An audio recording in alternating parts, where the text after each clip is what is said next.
26 years ago this April, I will have watched SmackDown and WWE and professional wrestling for the very first time. And 26 years later, I'm still watching wrestling, still a fan of wrestling, spent thousands of dollars and thousands of hours, if not more than that, throughout the 26 years. And the reason I can pinpoint that this upcoming April will be 26 years is because I can actually narrow it down to the exact day that I started to become a fan of professional wrestling. And that exact day coincided with WWE, then WWF at the time, putting their programming in front of me on a platform that I have never been exposed to before. As someone who didn't have cable television, I didn't watch wrestling. I was familiar with it like everybody else. I knew about it, but I wasn't actually exposed to it in a full regular format.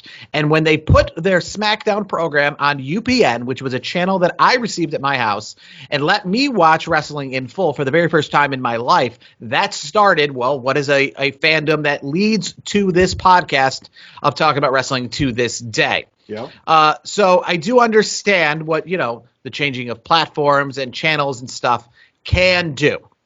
But with that being said, I am going to say that WWE moving to Netflix for Monday Night Raw and for a few other programs internationally will not move the needle and make anyone a wrestling fan that wasn't before. Now, I will caveat that with, when I say anyone, I don't mean nobody, right? I just explained that I was a personal person who had their fandom start at one point, and Brandon, your fandom started at one point, and everyone that is a fan of wrestling or everyone who likes anything, it all comes somewhere and starts at some point. And I imagine that the change of platforms, whatever they will be, whether it be just a change of a regular channel, now available on YouTube, whatever, is going to make someone who wasn't a fan. And particularly that'll probably be the younger audience, because as you're young, you're being exposed to things for the very first time. So I refer to, when I say no one will become a fan, I refer to the large grouping of people to really flip it from the amount of people who watch wrestling now on a regular basis to a double, or particularly speaking about adults who have always had access to all of these channels for decades and are now going to become, at 30 or 40 or 50 years old, fans of professional wrestling when they weren't before.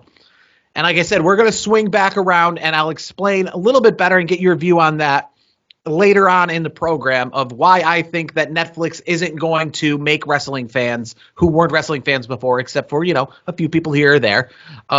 It's not going to be what essentially Triple H and everybody thought it would be, like a rebirth into a new generation of wrestling fans and turn it from minor league football into the NFL overnight. It's not going to go from being watched by 2 million in the USA to 6 million in the USA on a weekly basis. Now, obviously I said USA because internationally things might change a little bit, but I'm just talking from the USA perspective. We're not going to go from now Raw's averaging 10 million viewers a week, right? So we'll get back to that a little bit as we talk WWE on Netflix for the very first time, Monday Night Raw this past Monday, and internationally, NXT this past week was also debuting on Netflix, and SmackDown this upcoming week will do that as well.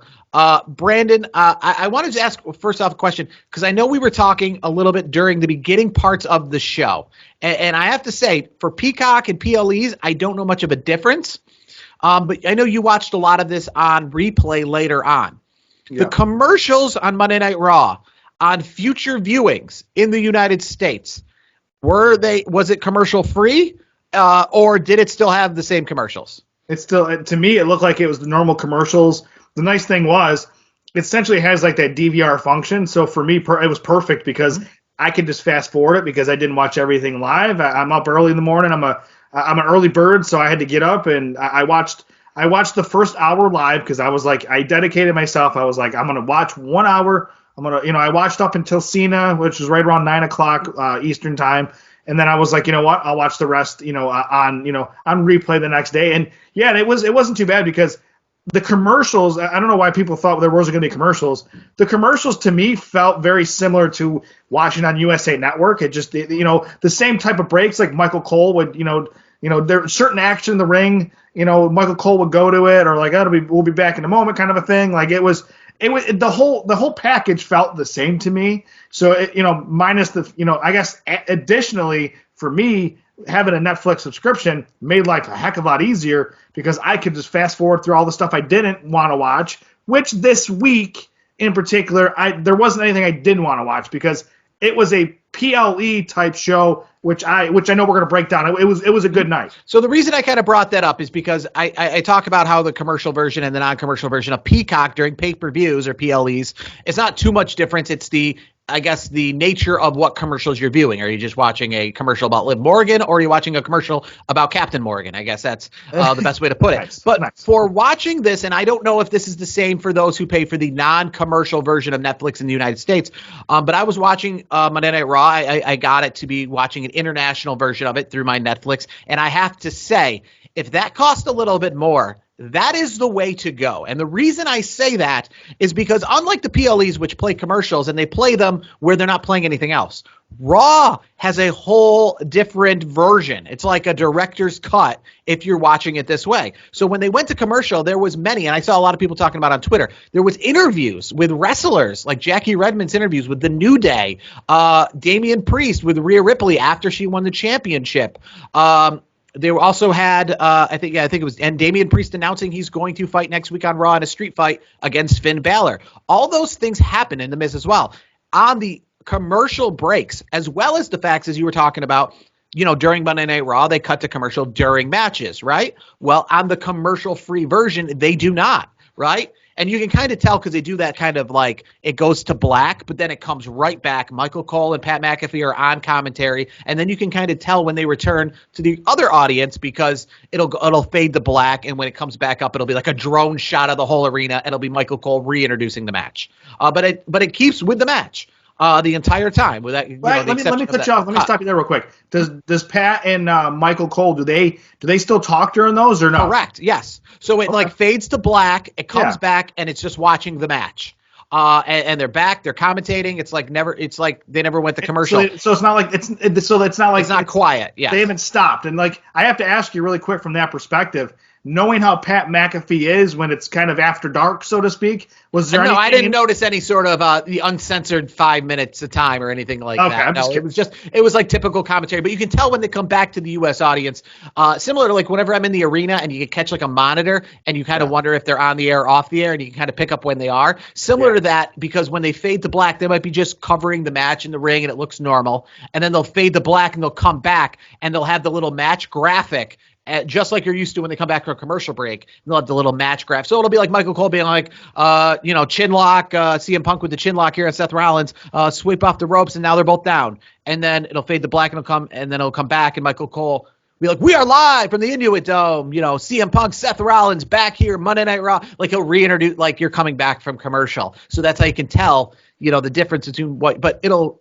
Like I said, that part in between, they stay with the action other than that fade to black to kind of indicate that they're going to commercial real quick. Sure.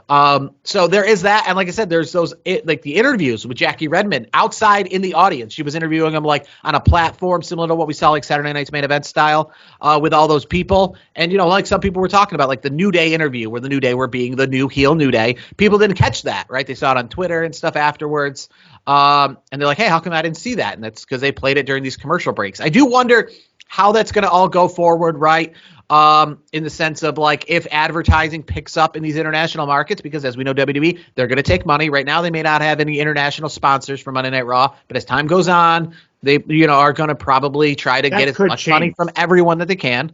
Well, I mean, let me ask you this then, because I haven't, now that we're going down the rabbit hole a little bit, like I would assume that WWE's putting these interviews on social media and on WWE.com, right? Or no? I wasn't sure. I mean, I did see people post them. I can't recall offhand if they were officially from the WWE accounts.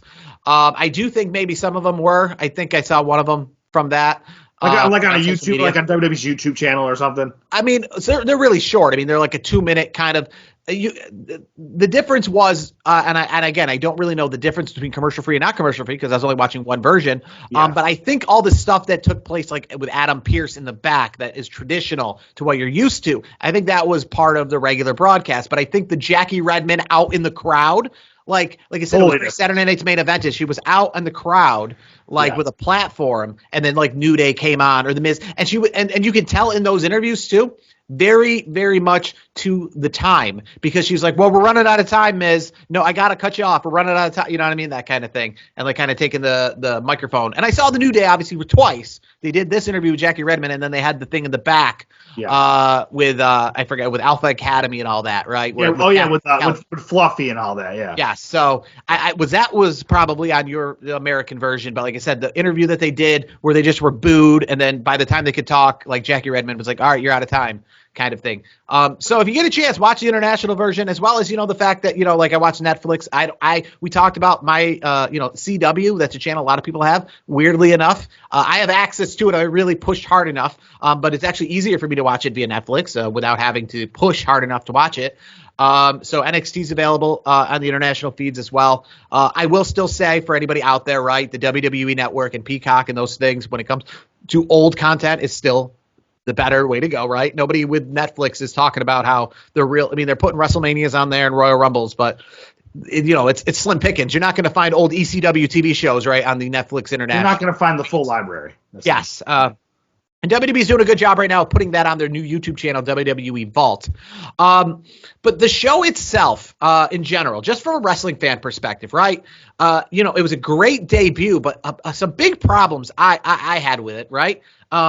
It's just that's not what Raw is going to look like every week, right? I mean, that's just not. That's just the pop and circumstance. Yeah, it's not going to happen like that. Yeah, it's not going to be. And I will say too, arenas. I don't really put a lot of stock in arenas because they all kind of look similar. And a lot of people were getting hyped up about the Intuit Dome, and I was kind of on the downside. But now that it's actually happened, no, I will say the Intuit Dome was also part of the pomp and circumstance, part of the festivities that you're not going to get in San Jose, right? Pretty nice. You're not going to get the lights on the seats. You're not going to get that kind of scoreboard when it comes to the overall look. What did you make? I don't know how accurate this is because it is social media and whatnot. So I did see some things online that the Penta debut was pushed to next week because they wanted to get Hulk on. Is there any truth to that, you think? Well, I think it might have been pushed to next week for the fact that they're trying to, obviously, they want some stuff for next week, as you can see, right? We got the street fight, we got the Intercontinental Chad Gable, though, that's a perfect match for Penta. That's going to be I thought it was very weird the way that they phrased that about how he just really wants to go against luchadors, and I want to face the best luchador. It was forced upon us, is what it was. Yeah, I thought it was really forced because it's not like I want to face somebody. It was like, I want to face a luchador. It's like, yes. Okay, as soon as he said that, I was like, all right, Penta's next week. It was like, I'm done. But yeah, I mean, with not just the pop circumstance too. And listen, I will say this much: a lot of the celebrities, not all of them, but a lot of those celebrities that they pointed out in the crowd are actually wrestling fans from the past, right? So Ashton Kutcher's been spotted at WrestleMania in LA like 20 years ago. Gabriel Iglesias, I've seen him personally at the Royal Rumble and other events. Yeah. So he's a wrestling fan. Bill Simmons, right? I found it kind of funny. They were putting everybody's Netflix accolades underneath them, obviously to promote Netflix. Well, Bill Simmons has actually got some Netflix accolades as well. He made a documentary. It's kind of right now on Netflix. Check it out. It's funny that they kind of did not put that underneath his name. Director, producer, creator of the Mr. McMahon documentary. Did you see Bill Simmons was trending on social media last on Monday night after they showed Nikki Bella dancing and Bill's trying not to look. If you know what I'm saying? They kept putting new people next to Bill. All of the people that you saw as they were going through the whole lineup of celebrities and WWE stars, they kept changing them out, and they were all the ones sitting next to Bill. So every time they went to show like Cody Rhodes or Nikki Bella or Lara Valkyrie or whatever, they were like next to him every single time. It was like the revolving seat. I just thought it was funny watching Nikki Bella do her, her normal dance that we're used to doing.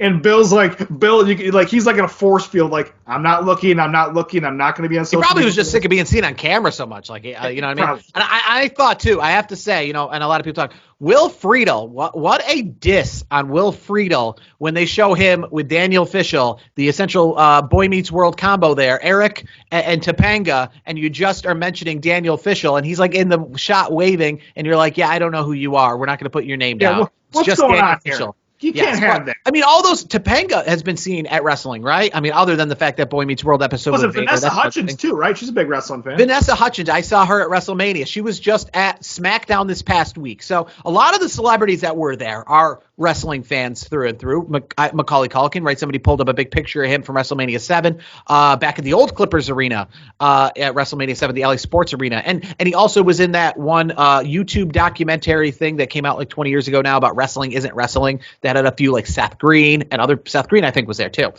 So a lot of celebrities who are already kind of known to be wrestlers. Forgot one. You forgot a big one that the kids know these days that I don't really know. It's not really my style of music, but Travis Scott. Travis Scott, and yes, he was there as a part of it. He's got his song on it. Yes. What did you make of the of him lighting up an herb on the live TV last night? Well, I say Triple H. He probably said it best was that I don't think he was necessarily a fan of that, and he was probably more of a fan the fact that Jey Uso of all people made sure to play it straight. Because here's the thing. One, yes, you're an athlete on top of that, whatever, but I get it. But you really, because I mean, it's funny because Triple H, what is it, less than a week ago was on some podcast and they were talking about, is Netflix going to be uncensored? Is it going to be Attitude Era? And he went out of his way to be like, it's going to be the family friendly product that you're familiar with. And then literally on the debut show, you got that. So, I mean, good on Jey Uso. Did you catch what Pat McAfee said? He's like, looks like he's got some sage there. Yes. I was like, that's nice, Pat. We all know what it is. Yeah, I mean, to be fair, you know what I mean? Like, I know everybody knows what it is, and rappers are rappers. I will say that I don't think WWE was a fan of that because, again, it's something that is just out of their control, right? In the sense of, like, if they're doing it, then they are a fan of it because they are all about it. But when something pops up in general, whether even if he was drinking a beer, despite the fact about Stone Cold drinking all the beers that Stone Cold's drank, those are under WWE's control. WWE knows he's going to be drinking those beers, what brand of beer he's going to be drinking, all that kind of stuff. So if somebody else, like Travis Scott, was drinking a beer, I imagine it'd be the same because it's out of it's something you're like, hey, we don't know what he's doing. We don't know what he's going to, if he's doing that, we don't know what he's going to say, how he's going to act. Like they're not going to have him drink like Coors Light when it's like it's like Michelob Ultra is like a sponsor. Yeah. So I will say, and obviously we talk about with the Jey Uso stuff and all the issues that he has had in the past. Yeah. It was like, it wasn't a bad look because, like I said, he didn't take any of it. But if he did take any of it, I mean, I don't think it would have got him fired or anything like that. But I do think it wouldn't have been. I think he would have gotten some backstage heat if something happened. I think he would have got some backstage heat because of the image issues they've already had with him in the past. And again, going off script, you know what I mean? In that sense. And doing something like, hey, he's doing something and we can't control what he's doing, and it sucks that we can't. We wish we could. And I imagine too, to be honest with you, when Travis Scott comes back and does anything in the future, they might, and not just Travis Scott, but anybody, they might just be like, hey, listen, if you are going to do that, like don't, or tell us you're going to do it, or tell us how you're going to do it, so we can. They just want to make sure that they're framing everything the way that it's scripted, and maybe they knew about it. I don't know. But I think Triple H's response in the post-show afterwards was like, I'm glad that Jey Uso kind of refrained from that because that's an issue. Like, that's just a conversation I don't want to have. You know what I mean? especially considering, he's had some, like you mentioned, he's had some issues in the past. It probably wouldn't have been a good look for his image because a lot of kids love what he's doing. And I don't think they want to tie in that. They just don't want to have to explain it. It's a conversation they don't want to have. Yeah, that's another thing too. I don't think we're gonna get 90-minute Raw post shows every week now, are we? Like we did after this one. I hope not. Imagine that as well. Yeah, I don't think those are necessary. No, we don't need Triple H's response to every single Monday Night Raw and the numbers and the figures and all that and who did what.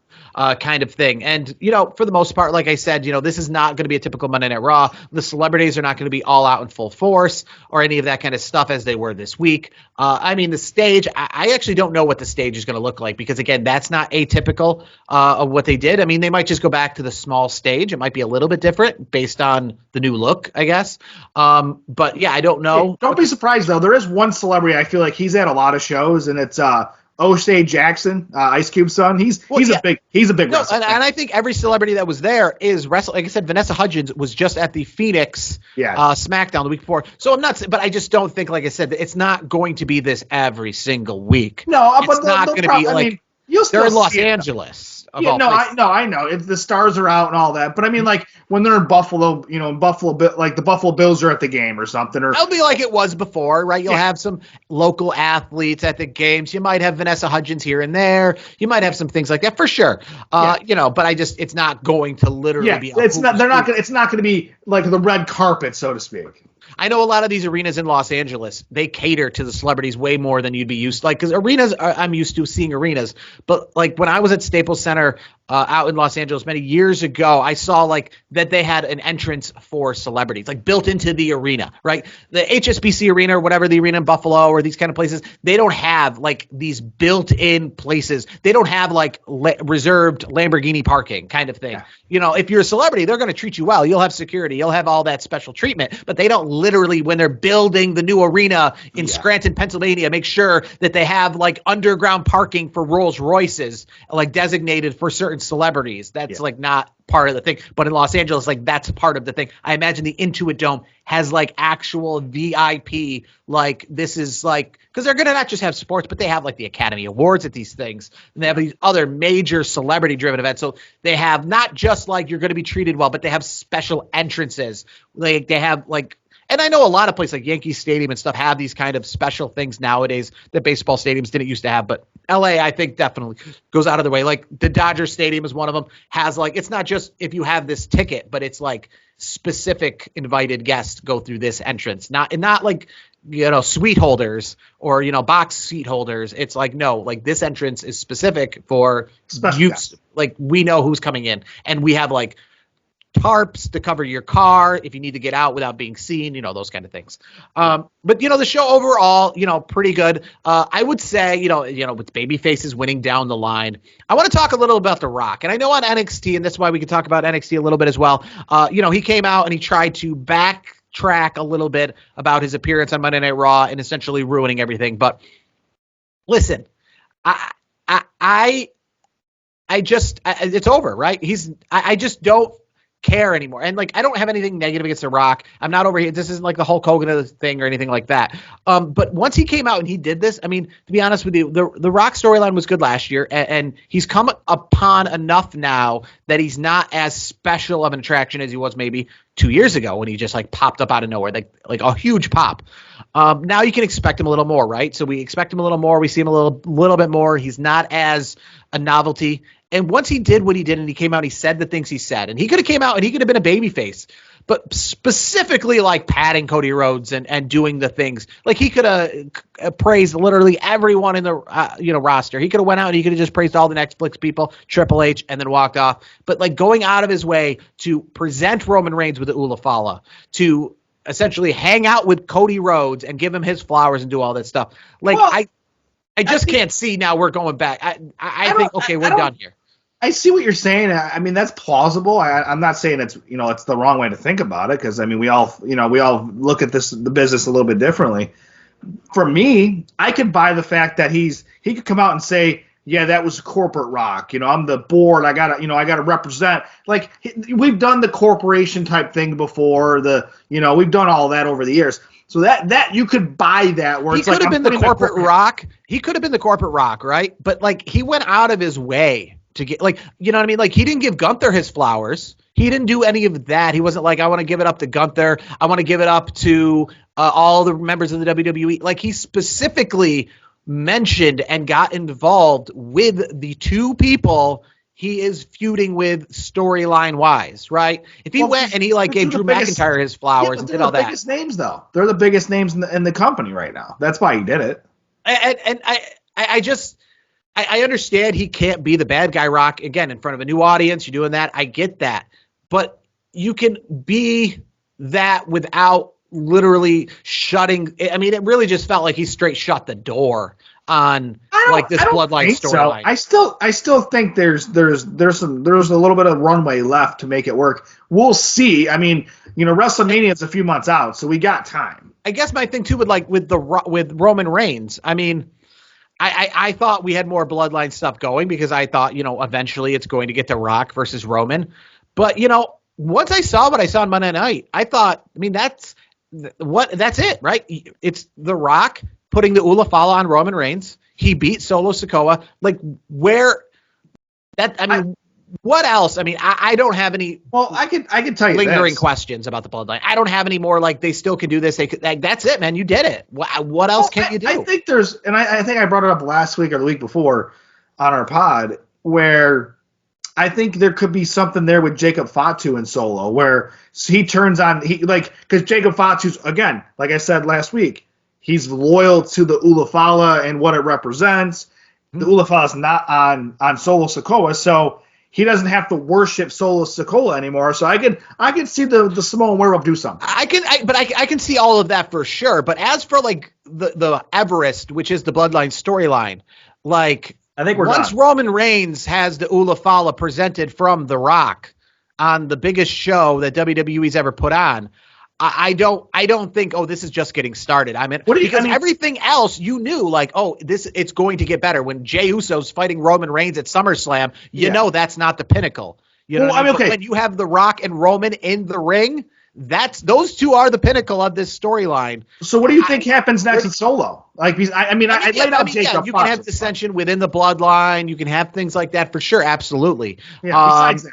And you can, like you said, you can do like Sami Zayn. He stepped away from the bloodline for a little bit. He did his own thing. We can start to branch off of this for sure. But when it comes to the WrestleMania main event of main event of main event of main events, this is the one. This is what 5 years of WrestleMania has been building to. 39 was to get to 40, and 40 was to get to 41. Like we've done it. This was it. Like, because again, it didn't leave anything. And I just don't.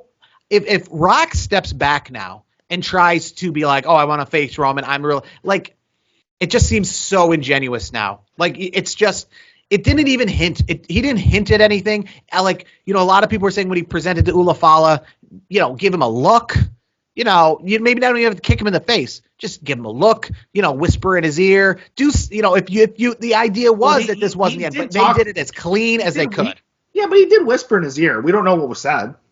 But it just seemed as clean as it could. It wasn't one of those, he looked at him, I guess this is good. No. And Rock said, I'm thinking 20 steps ahead.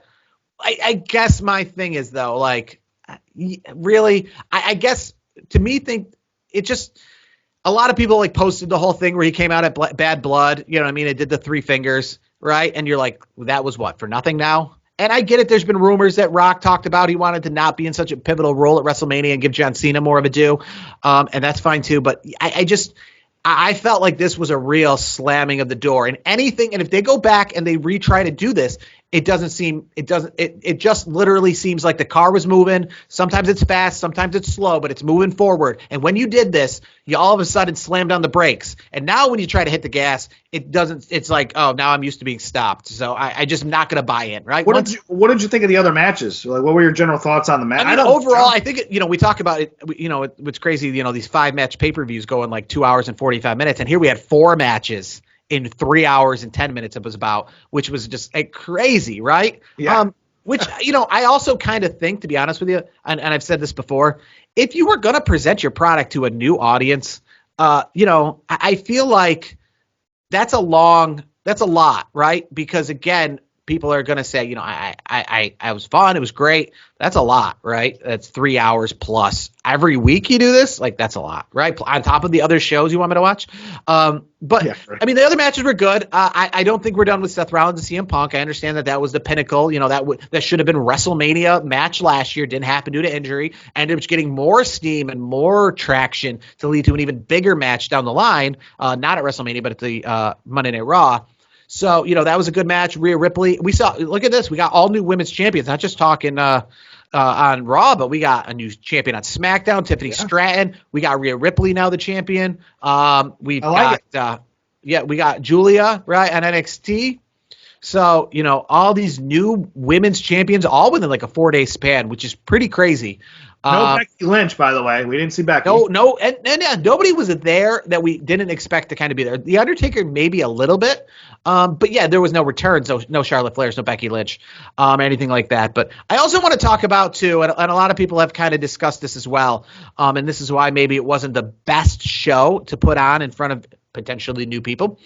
But what's with the champions? Like you're the heads of your company, right? Cody Rhodes has carried this company for 1 year, and he's delegated to a run-in and an acknowledgement from The Rock, who is not even a full-time competitor. I mean, it's going to be hard. And that, again, if you're trying to get people to watch your show, right? The Rock isn't going to be wrestling every week. Cody Rhodes is. So you should show people the person they're going to actually see when they buy a ticket, not The Rock, who won't be there again, kind of thing. So I thought that was kind of not the best move. I fully agree. Here's my thing. I think if this, not just from the channel perspective or anything, but I think Saturday Night's Main Event, that was a better advertisement to new fans of professional wrestling, or WWE specifically, than this was, based on the show itself, featuring the champions in championship matches, the length of time, and also having people like, like Jesse Ventura and all some of the nostalgia. So maybe some people who are coming back aboard. We'll talk about that, in a second here. But keeping on the matches, Rhea Ripley, she won pretty cleanly, right? So I guess we're done with Liv Morgan, right? So where do we go from here with Rhea Ripley, I guess, is a good question. Well, what about Liv Morgan? Where do we go for her, Yeah. I mean, these are all good questions. I imagine, here's the thing. What's good about what's going on right now is the Royal Rumble is coming up, and WWE did a good job of promoting that at this pay-per-view, or at this Monday Night Raw, is that, the Royal Rumble is one of those places where you got a lot of action with not a lot of storyline, right? So for the time being, for the next 2 weeks or so before we get to the Royal Rumble, you can kill a lot of time by just making sure that they're getting involved in the Royal Rumble. They're going to be in the Royal Rumble, and kind of like, Royal Rumble really is kind of that fresh start, because Liv Morgan, she's going to be on the card, right? Becky Lynch going to be on the card probably. Charlotte Flair might be on the card. All these people are going to be on the card. Seth Rollins and CM Punk, John Cena. We don't have any stories for them right now, right? But the Royal Rumble is that perfect place where they're going to be on the card without needing that story. And then maybe out of the Royal Rumble, we can create something, right? Maybe Liv Morgan gets eliminated by somebody kind of, in a suspicious or, not right way, or maybe she aligns herself with somebody kind of thing, starts a little faction in the Royal, it feels like a fresh restart, like where you can just kind of wrestle now without having to be tied to this particular storyline. And I think, we're going to come to an end of this Judgment Day storyline. Finn Balor and Damian Priest this upcoming week on Raw on a street fight, right? That might be the end of that. So I think heading into WrestleMania season, we have a bunch of resets, and it's going to be very interesting to see what comes next. But tailing back to how we started, this conversation, and why I think that this isn't going to be the big rebirth of WWE in front of a new crowd, and where people are going to watch. And one part is, and I just mentioned it a second ago, Saturday Night's Main Event, I think, is the better, I guess, presentation to new fans. And I know you probably caught it too while you're watching, Michael Cole and talking like literally you've never watched, like describing everything like you've never seen wrestling before, telling you who everyone was. Very good on his part, right? And I think he did the same at Saturday Night's Main Event. So, I mean, it's the same idea. Well done, yeah. But, here's my thing. WWE, right? They have the fans, and I think a lot of fans came over to Netflix. But within the United States itself, specifically, growing new fans, I don't foresee why Netflix, and I said this before on previous shows, why Netflix would essentially be a larger platform than the places that they've already been.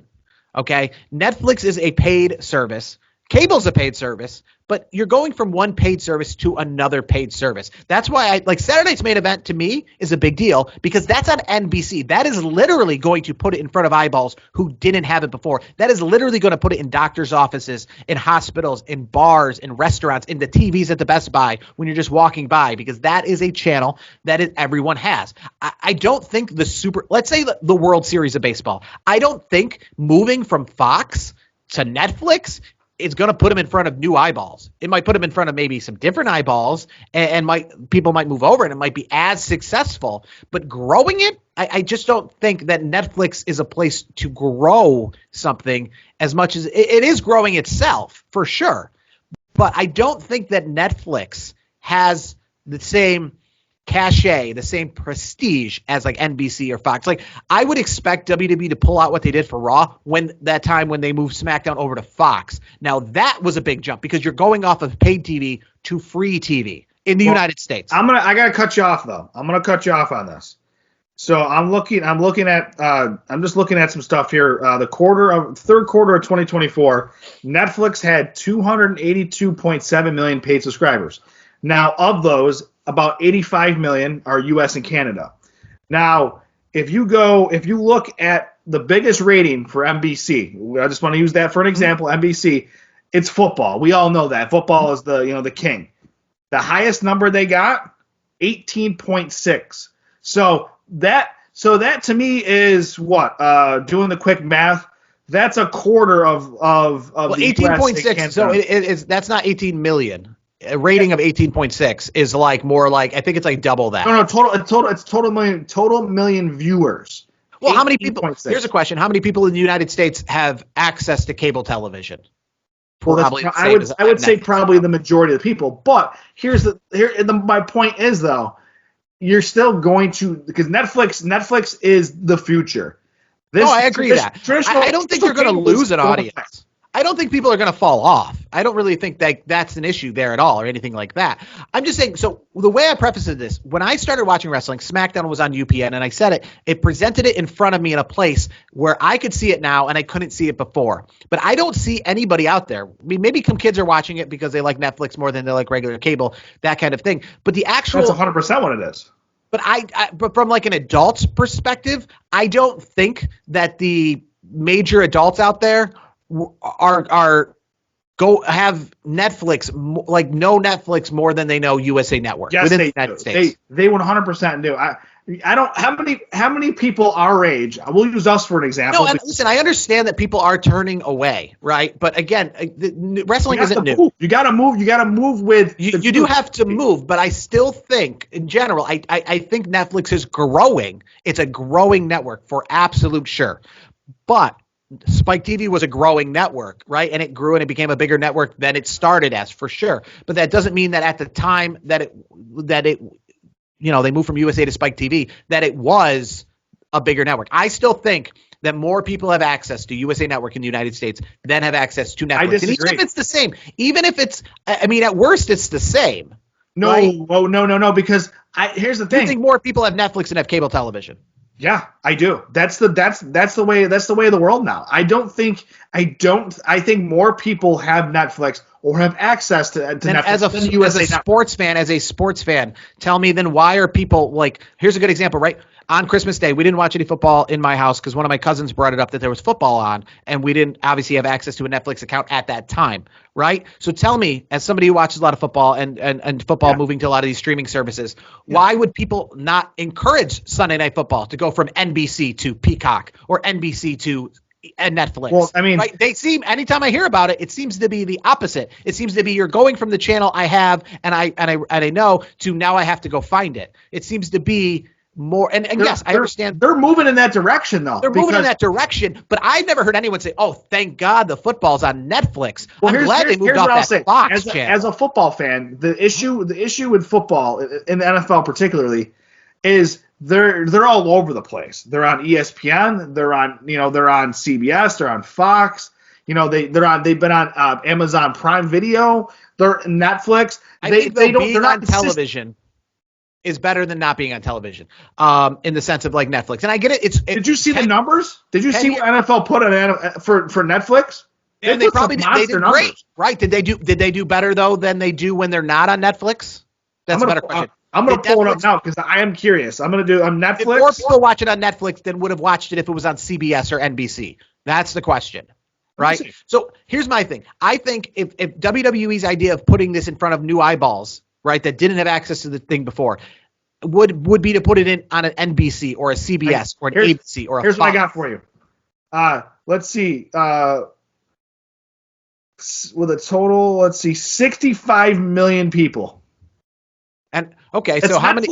That's Netflix. That's much bigger than the 18 I just mentioned for the biggest number they got, which I believe was the Cowboys, because the Cowboys are America's team. Just throwing it out there. So that's a big number. Here's what I think, and here's what I and kind of to add to this point, right? So personally, I think WWE, while they're excited to be on Netflix, and I think they would have put that same show out there if they moved from USA Network to any network, because that's what you do when you move to a new network. You got to put out your best foot forward. Yeah. That's what you do, regardless. It doesn't have anything to do with Netflix. It could be if they move from USA Network to FX, whatever, right? But I think what they're really heavy on is the fact, and Triple H mentioned it, and Rock mentioned it, is that they are now on the same network internationally, and Netflix is the home, and that is a big deal. But here's where I will put the caveat in that. Yes, they are on places now internationally where they might not have been before. India might have been harder to find them. France, it might have been harder to find them. I know in Canada they were like on regional sports networks and stuff like that. Definitely, they're in more places internationally. The problem with that, though, is if you remember, and if you think about it, outside of Canada, of course, all those other places, it debuted at 2 o'clock in the morning. In London, it's still 1 o'clock in the morning. In India, it's still 1 o'clock in the morning, 2 o'clock, 3 o'clock, 4 o'clock in the morning. Pushed it hard for weeks and weeks and weeks. Well, all I'm just saying is that Netflix might be more, I'll agree, Netflix might be more available in India than wherever Monday Night Raw was before, but it's still on at 3 o'clock in the morning. So I don't know a lot of people who stay up till 3 o'clock in the morning to watch something that they've never watched before. I'll give any movie a chance. Yeah, if you're like, but hey, here's watch the this thing. movie, but I'm not going to watch it. Devil's advocate here. Netflix people like myself, I'll use myself an example, but I know a lot of people are I think would agree with me on this. As a casual Netflix user, like I am, you're not, even if you see something that's just debuted, you don't go right and watch it right away. You watch it on your own time. Yeah, and I think internationally overall this will probably help, right? Yes, I think for sure. because you have it on demand and stuff like that. I don't take a lot from the stock that like Stephanie McMahon and Triple H were putting out that it was the #1 show on Netflix because it was at the time for sure. But those ratings change on a minute-to-minute basis, a day-to-day basis. It's not history of ratings. It's literally they beat. You won't know for sure until those actual ratings come out. Yeah, they beat Squid Game on Monday night, absolutely, because you're live and nothing else is live. But give it till like Friday and later on, and just like anything else, they fall down the chain of like what's the top most viewed program. Yeah, it goes in waves. Yes, it's whatever's the newest thing out there, right? I imagine that Jerry Springer show that's on Netflix is now the #1 thing on Netflix because it came out today. It's got to be up there because that's what they do. Like Netflix is good at like if something new is coming out, they throw it in your face. Yes. So all I'm saying is that it was a great show, but here's the issue, right? We know this. That's not what Monday Night Raw is going to look like on a week-to-week basis. No. I also know that if you're an adult, right, taking on watching wrestling is a big undertaking. There is a lot of content. There's Raw, there's SmackDown, there's pay-per-views. And unlike me, who's a kid, I was everything at the age that I started watching wrestling was I started liking new things all the time. That's how you develop yourself as a child, right? I was like a teenager, so I'm learning and liking new things all the time. But once you're an adult, you're kind of more set in your ways. And while a lot of adults checked it out and a lot of adults liked it and thought it was cool because it had Undertaker and Hulk Hogan getting booed and The Rock and all this other stuff, at the end of the day, I don't foresee some of these people who aren't wrestling fans before now tuning in on a 3-hour basis every single week and really getting into it. They'll say, you know what? I know personally because I put wrestling on at Christmas a couple years ago during the COVID era, during the Thunderdome when Big E and Roman Reigns fought in a steel cage match. That's the Thunderdome. That's different. Well, yes, but I mean, I put it on at Christmas and the people enjoyed it. The people liked it. The cage match, entertaining. It was on Fox. Everyone had a good time. It came on right after football. But then those people did not follow up and watch wrestling from then on out. And they'll watch it whenever I put it on. They'll think, okay, cool, let's watch it. And they'll think it's cool. But they're not going – I just feel like this. It came out after Monday Night Football, meaning Monday Night Football I think is no more for the rest of the year if I'm not mistaken. And when Monday Night Football starts back up again, I think – Here's what I'll say to that, though. I don't think WWE is targeting the old heads. I think they're targeting the young kids because you think of it this way: you got to have kids. Like I'll use my kids for example. Mm-hmm. I have a 2 and a 5-year-old. Like they're going to be targeting kids that are a little bit older than that. So like elementary, middle school kids. They want that's what Netflix is. Kids love Netflix, so that's they're catering to that audience. So they can be like us someday. They could be 20 years from now being wrestling fans. So I will say this on a personal note. My 5-year-old is now a wrestling fan because she watched on Netflix. I just think back to WrestleMania last year. Like they talked about, the WrestleMania main event last year with The Undertaker and John Cena and The Rock and how it had so many views and how everybody was talking about it. Celebrities were talking about it and wrestling was cool again, they kept saying. And, Triple H, the company's on fire and all this other stuff. And then what did wrestling become after WrestleMania? It became wrestling for wrestling fans, right? Everyone was talking about ESPN and everybody was talking about, did you check out WrestleMania? Did you see The Undertaker? And Bill Simmons was talking about it, and all these great people were bringing it up, and it really had a moment. But went back to NXT on Tuesday nights. It went back to, NXT on Tuesday nights. It went back to what does Raw look like in the middle of June, those kind of things. And I think this Raw is going to be an example of that. It's going to blow up. It's going to be something to talk about. But I don't think that the people who weren't talking about wrestling before, like the, ESPN anchors or the, major podcasters, the Jim Romes or, the Mike and Mike's in the morning or any of that. I don't think that their new talking points every single Tuesday from here to eternity are going to be wrestling. I think they gave it attention. I think they watched it. I don't think it's going to be as bad as the XFL was back in 2001, where it had like that a massive Super Bowl like rating and then just completely tanked the next week. But I think probably going forward, it's going to be back to the traditional wrestling fans. It's going to be Monday Night Raw in Buffalo, New York, Monday Night Raw in Boston. It's going to be, it's not going to be The Rock, and the main events are not going to be the main events. It's not going to be 4 pay-per-view quality matches every single week. It's going to feel like Raw feels like. And I'm not against that. It's just weird, though, because, it didn't feel like a Monday Night Raw in any way at all. So I'm actually more curious to see what it looks like going forward on a weekly basis as a weekly television show than it did as this big pomp and circumstance. Like, what is Raw actually going to look like on a weekly basis? I'm more curious about that. We'll see as the time goes on. I mean, they didn't really expand on any stories, and that's the whole point of these television shows. It's to move the stories. And as you saw from a talking perspective, they didn't really move any stories. They just treated it like a Saturday Night's Main Event. They just treated it kind of like a mini pay-per-view.